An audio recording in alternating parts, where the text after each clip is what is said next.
which obviously has significant impact for practice because it's much more time efficient to see people in groups.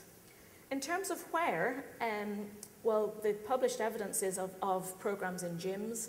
We've done a lot of work with home programs. We know from Getting the Balance Right that you can do strength programs literally anywhere. You can rooms in hotels, GAA clubs, village halls. All you need is an empty space and some hand weights. So I don't think we need to be too precious about where people exercise. And I think we also have to remember the commercial applicants like Curves, which is effectively a strength circuit-style strength class. And there's absolutely no reason why we shouldn't be encouraging our people with MS to exercise in these locations. When we were looking at the frequency, intensity, time and type, that's effectively the same prescription that you and I would get if we walked into a gym. So it's not MS specific, it's strength specific. Talking specifically now about a home program, this is a study that Lonan Hughes did as part of his master's research. It was sponsored by BMR Neurotech. And we basically gave people a home program, and then we randomized them to either a home program or a home program augmented by electrical stimulation. So both groups had the same exercises, and for the ones that involved quadriceps, so squats, step-ups, inner range quads, knee extensions, they had the electrical stimulation device in addition to the to just doing the exercise. The interesting thing is that we see this is patient-reported fatigue. So this is in the last 2 weeks, the impact of my MS has been. So we see a significant reduction in the impact of MS in the electrical stimulation group that we didn't see in the control group. If you just focus on this right-hand column here, which is given the total study period over 0 to 12 weeks. And we see that replicated in terms of the impact in fatigue. So really, that's saying the electrical stimulation device makes people feel that their MS has less impact on them and fatigue has less impact. And this is slightly contrasting the objective outcomes for both groups in terms of the Berg balance scale. In terms of balance, the outcomes were very similar. So both groups improved. We know that we need to see a change of 5 points on the Berg balance scale to get a clinically meaningful difference. And both groups are seeing in or around that much. And again, interestingly, we didn't see a translation in this case to walking. I think there's an element of specificity here. They practiced exercises that challenged balance and increased strength. They didn't practice walking. So if I wanted to get better at my tennis serve, I wouldn't go and practice golf. So it's the same thing. If you want to get better at walking faster, you have to practice walking faster. So to me, it's not surprising that we don't see that translation to function. So I think we have a case of the T factor. I used to call it the toy factor, and then all those engineers who spent years of their lives designing the technology got very cross. So I think it's the technology factor. And what's really interesting is we had more dropouts in the exercise-only group. So we had more people stayed in the study in the NEHAB group. If we look at the work that they did, so the total work, they did at least double the amount of work. That's a combination of repetitions and load.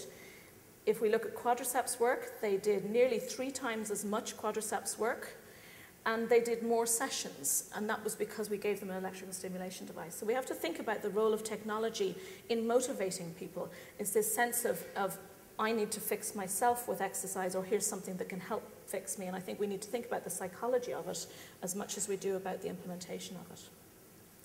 In terms of when, I think and they can correct me if I'm wrong, but I think we have very, very limited evidence for the post-relapse period.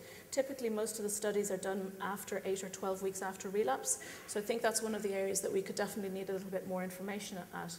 In terms of when, how often, we know from the Getting Balance Right study that the results weren't maintained at 3 months. So people had already started to drop off. They hadn't got back to baseline. But what's that saying is we can't just do one exercise intervention and then not do anything else. We have to think about a program that might be across a year or across a 2-year period where you have some intervention, you maybe have some internet-guided home program or technology-based stuff, you come back for a review, maybe there's another class group intervention. So I think we have to think more about programs than individual sessions in terms of when we should be delivering. And my final point is really how, and this isn't, I don't have any answers here, this is more questions. And I think we need to, so we know exercise interventions work, but now we have to think about how we can deliver them in a way that changes exercise behavior. So we know that MS is a chronic progressive condition, we know that people have a diagnosis very young. So it's unreasonable to think that we can continue to see people on a weekly basis for their lives. So we have to think about how, as therapists, as clinicians, we can deliver programs in a way that enables people to keep going by themselves and be able to self-manage more. And we need to think about things like exercise self-efficacy. Rob Mottle's team has shown that that's a big link in terms of physical activity behaviour. How illness beliefs, we're doing some work with the psychology department in UL now, looking at how illness beliefs might influence activity and exercise levels. Preference, I think, is a really important one. There's a lovely study in New Zealand ongoing called Blue Prescription, where the physiotherapists have basically worked with prescribing exercise, which was what the patient asked for. So it wasn't that physios were saying this is what you're going to do. So it was prescribing whatever, be it playing soccer, playing volleyball, hill walking, cycling, swimming, whatever it was. And I also think we need to think about those peer-led groups that I talked about before. But I think really the big question about how at the moment, certainly in Ireland for people with MS, is how can we as clinicians, as therapists, provide opportunities for strengthening programs and exercise programs with decreasing resources. One of the obvious one is group intervention.